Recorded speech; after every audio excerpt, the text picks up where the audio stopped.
Olá pessoal, novamente, seguindo a nossa sequência de vídeos, eu estou aqui agora para mostrar para vocês aqui como funciona um sistema de sprinklers e como funciona um sistema de hidrantes. Bem, eu vou apresentar para vocês aqui, isso aqui ó, na minha frente, isso aqui é um sistema que nós montamos, esse tipo de sistema também no mercado, nós desenvolvemos esse tipo de instalação, que são as instalações hidráulicas de incêndio, as instalações hidráulicas de hidrante e as instalações hidráulicas de água potável. São essas aqui um pouco acima, que eu acho que dá para os senhores acompanhar. Bem, seguindo aqui, eu quero te trazer um conhecimento para que você compreenda um pouco. As bombas de sprinkler, normalmente elas são as bombas maiores. Por quê? Porque como eu tenho vários bicos, vários chuveiros automáticos dispostos aqui no prédio, essa bomba precisa ter uma alta vazão. E ela trabalha não com muita pressão. Normalmente ela trabalha em torno de 6,5 a 10 kg de pressão. Tudo isso depende da configuração que eu determino quando eu faço a regulagem do equipamento chamado pressostato. No nosso caso aqui, como eu estou fazendo uma manutenção e nós ainda não ligamos a bomba e deixamos ainda todo startado e todo regulado, o que nós vamos fazer agora? Nós estamos fazendo essa etapa de testes e eu devo deixar essa rede aqui com aproximadamente de 4,5 a 6,5 kg, que normalmente é o padrão que nós gostamos de configurar, porque a gente acaba definindo um range de funcionamento onde o sistema ele não fica acionando o tempo todo. Quando você coloca o range de funcionamento muito acima de 6,5 kg a 7,5 kg, qual é o problema que nós encontramos? O problema é que o range fica muito pequeno e a bomba fica acionando o tempo todo. Nesse sistema aqui, ele foi projetado sem bomba jockey. Se você olhar aqui para a bomba, você vai ver que você tem uma bomba principal, mas nós não temos a bomba jockey. Uma das sugestões que eu vou dar para o pessoal aqui, posteriormente, é que a gente coloque uma bomba jockey mais ou menos nessa posição, e essa bomba jockey ela vai ser responsável por todo o processo de pressão. Então, essa bomba jockey é utilizada para pressão. Já a bomba maior, eu tenho uma vazão, que é quando eu preciso de muita água, eu uso a bomba principal. Quando eu preciso apenas compensar a pressão, por que compensar a pressão? Todo o sistema que nós temos, o sistema de combate a incêndio, não sei se você sabe disso, todo o sistema passa por perda de pressão. Essas perdas de pressão elas ocorrem desde por conta das conexões que nós temos, por conta dos registros que nós temos e por conta das válvulas. E a água ela trabalha dentro dessa tubulação. Quando eu faço a compressão dessa água dentro do sistema de sprinkler, o que acontece? Essa água fica sob pressão. Quando ela fica sob pressão, o que acontece? Essa água ela procura se acomodar ali dentro. Por essa questão de acomodação, existe uma perda natural de pressão. Então, o que nós temos que pensar? Que sempre um sistema como esse ele vai ter perda de pressão. Para compensar essa perda de pressão, nós colocamos a bomba jockey, que é uma bomba que ela trabalha com pouca vazão e muita pressão. Quando eu coloco essa bomba para trabalhar, ela trabalha de forma macia. Vocês vão ver agora, quando eu for rodar o teste aqui do SPK e eu vou subir a pressão do sistema do SPK, você vai ver a pancada que essa bomba dá, porque o motor é muito grande. Esse motor é um motor de 20 cavalos. A bomba jockey normalmente ela costuma ser de 2 cavalos. Então preste atenção. A bomba jockey ela deve ser aproximadamente 10% do rendimento dessa bomba principal. Qual a vantagem disso? As entradas da bomba jockey elas vão ocorrer de forma simples, ela vai entrar de forma macia e eu não vou ter aquilo que chama golpe de ariete. Você sabe o que é golpe de ariete? Golpe de ariete é quando a bomba liga, o motor, você tem o rotor. O motor, gostaria que o colega está filmando, que ele chegasse aqui próximo, eu vou mostrar o que é o rotor. O rotor da bomba é exatamente isso aqui, ó. Esse eixo aqui que você está vendo aqui, ó. Esse eixo ele é bem espesso, né? Se você for olhar a minha bitola dele ali, deve ser aproximadamente aqui de 1,5 polegada. Quando esse motor de 20 cavalos ele entra em operação, ele dá um tapa muito forte na água. Então é como se ele desse um soco na água. Essa água, por os registros estarem fechados, o que acontece? Com a mesma intensidade, lei da ação e reação da física. Quando você aplica o golpe, o que acontece? Essa água ela vai lá na frente, o registro está fechado. Ela bate com a mesma intensidade e ela volta. O que vai acontecer nesse momento agora? Agora eu vou te mostrar as válvulas. Como é que é o mecanismo de funcionamento?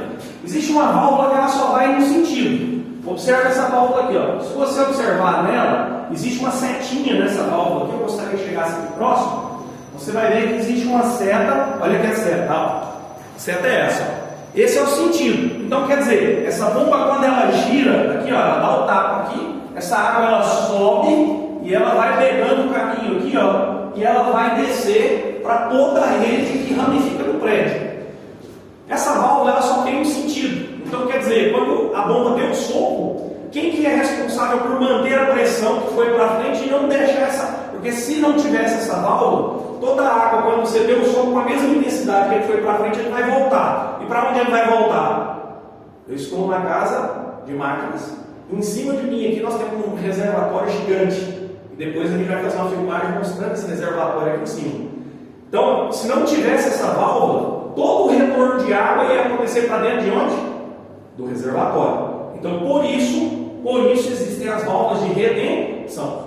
O que eu quero te dizer com isso? Eu quero te dizer com isso que é o seguinte: quando essas válvulas aqui, ó, essas válvulas são trocadas de 5 em 5 anos. Por quê? O próprio fabricante diz que essas válvulas, a partir de 5 anos, elas começam a ter o quê? Danos. E elas passam pelo processo de manutenção. Nós que estamos aqui ensinando a questão da manutenção, nós temos que estar atento a isso. Quanto tempo tem esse prédio? Até 1 ano, 2 anos, 3 anos, 5 anos. Outro problema. Eu falei que quando a válvula ela não está segurando pressão, a água volta para a caixa d'água. Vamos entender uma coisa. Uma vez que a água está voltando para a caixa, está perdendo pressão, existe o pressostato. O pressostato é o equipamento que ele trabalha com diferencial de pressão. Define um range de pressão, quer dizer, um range mínimo e um range máximo. Um ponto máximo de trabalho e um ponto que é mínimo. Quando chega abaixo do mínimo, ele faz o acionamento da bomba. E você vai ter essa bomba aqui ela entrar. E vai acionar lá no meu painel exatamente a luz de LED que vai mostrar qual bomba está em operação. Ok? Agora vamos lá. Quando essa válvula está com problema, o que acontece? A bomba fica entrando o tempo todo. Se a bomba está entrando o tempo todo e o sistema é intertravado, o que vai acontecer? O seu sistema de alarme de incêndio começa a disparar e você nunca sabe por que está disparando. Então hoje você acabou de descobrir aqui comigo que as válvulas de retenção são as principais responsáveis por acionamento do sistema de alarme de incêndio quando são intertravados. Se não forem intertravados, pode ser os equipamentos em campo com sujeira. Depois eu vou mostrar numa outra aula dessa aqui, eu vou mostrar como funcionam os detectores de fumaça, que até dá para mostrar, porque nessa sala também nós temos detector de fumaça. Se os detectores também de fumaça eles não tiverem a limpeza frequente de 6 em 6 meses, o que acontece? Eles começam a promover acionamentos. O que você tem que tomar cuidado com o detector de fumaça? Poeira, pó, qualquer tipo de pó. As pessoas às vezes costumam bater bom ar na sala. Aquele bom ar que você bate ali, ele é suficiente para fazer o acionamento. Eu já fui chamado em intercorrências para poder falar sobre o sistema de alarme de detecção. E quando eu cheguei lá, eu acabei de descobrir que as pessoas usavam bom ar na sala e batiam bom ar simplesmente próximo ao detector de fumaça. O que isso promove? Promove o acionamento. Às vezes as pessoas, por essa falta de conhecimento, promovem acionamento e não sabem por que isso está acontecendo todos os dias. Então, os detectores de fumaça, eles fazem a atuação em campo, eles acionam a central de alarme e, consequentemente, o alarme vai disparar. Lembra desse cabo pressurizado? Quando esses detectores eles fazem o acionamento, ele aciona a central lá embaixo, a central manda um comando para a casa de pressurização e ela aciona aquele quadro que nós falamos há pouco. Ok? Agora eu vou falar um pouquinho mais para vocês aqui sobre o sistema de hidrantes. Bem, eu falei que essa primeira bomba aqui, nós estamos trabalhando com o sistema de sprinkler. A segunda bomba que eu vou te mostrar, que é uma bomba um pouco menor, aqui no caso nós estamos usando uma bomba de 5 cavalos. Uma bomba exclusiva para o sistema de hidrantes. Vamos entender uma coisa. William, não podia ser não poderia ser uma bomba só para todo mundo? Bem, vamos entender. A pressão de trabalho que trabalha no sistema de hidrante é diferente da pressão de trabalho que temos no sistema de sprinkler. Sistema de sprinkler, eu comentei com você que a situação aqui nós estamos regulados em 4,5, 6,5 kg. Mas em média, o pessoal gosta aí no mercado de regular com 6,5 kg a 8,5. Então, 6,5 a 8,5. Então você tem que 6,5 a 8,5. Já as bombas de hidrante, nós trabalhamos da seguinte forma.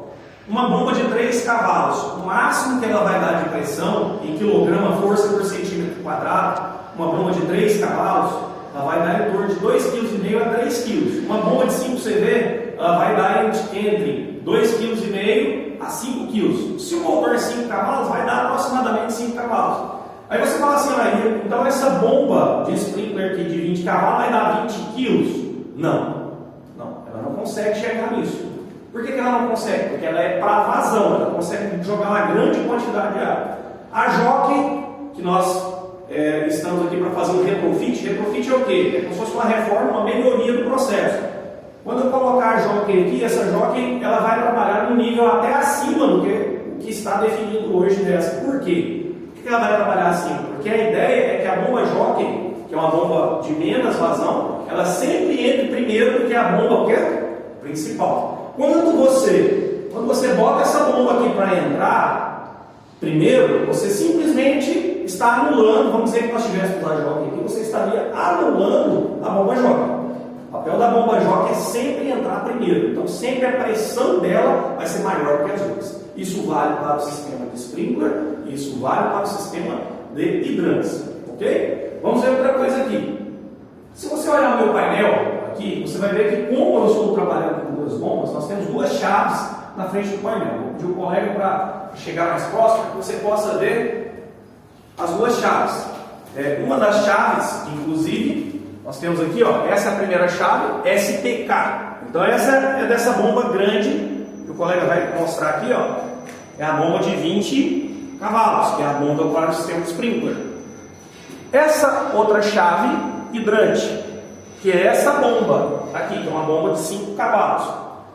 Bem, seguindo, se eu precisasse colocar a bomba jockey, eu iria fazer um furo aqui, nesse painel, ia desligar ele, claro, né, gente? Desliga tudo, tira tudo para fora, bota uma terceira chave aqui. Aqui dentro aqui nós temos os componentes de acionamento.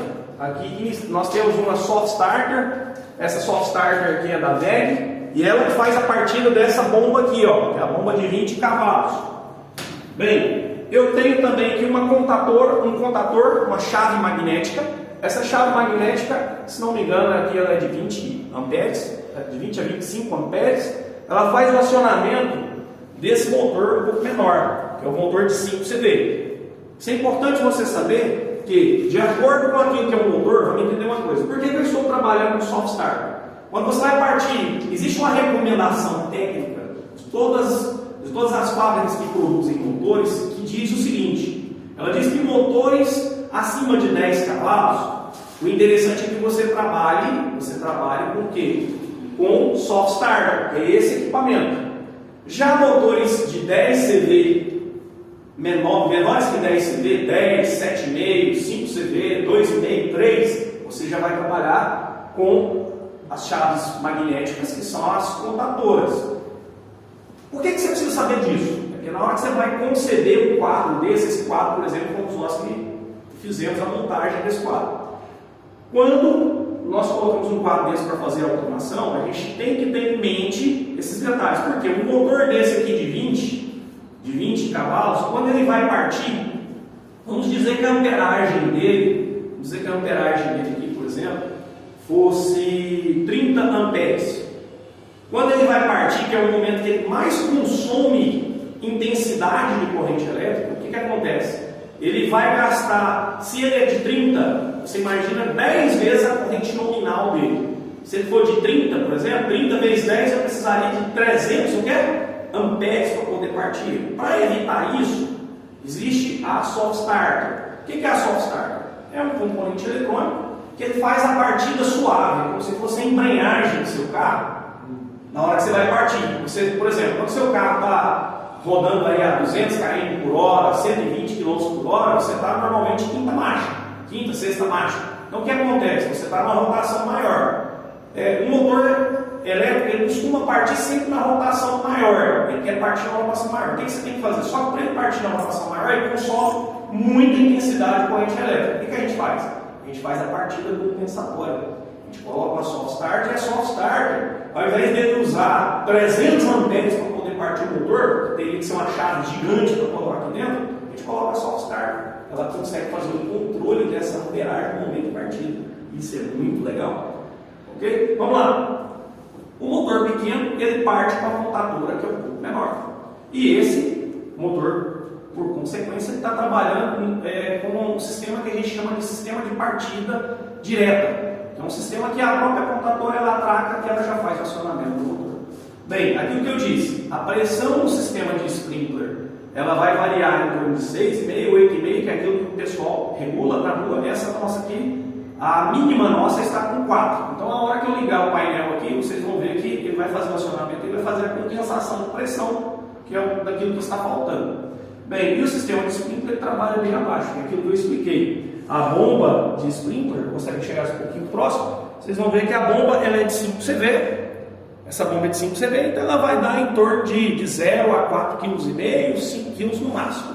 Normalmente, de acordo com aquilo que é a potência da bomba, normalmente é aquilo que é a pressão, exceto para bombas de maior vazão, bombas de 50 cavalos, 60 cavalos, nem sempre elas vão dar 50 kg de pressão, elas vão ter uma pressão definida na tabela. Se você pegar a tabela do fabricante, você vai conseguir enxergar qual seria o peso em quilograma-força e a altura manométrica que essa bomba consegue trabalhar a nível de mercado. Ok? Nós vamos fazer um acionamento aqui. Eu quero continuar o vídeo aqui fazendo um acionamento para a gente ver as bombas partindo. Vou partir elas de forma manual, até porque eu não vou abrir um hidrante agora para a gente testar, mas o nosso propósito agora é testar o quadro e ver se o quadro está fazendo um acionamento tanto automático quanto a parte do acionamento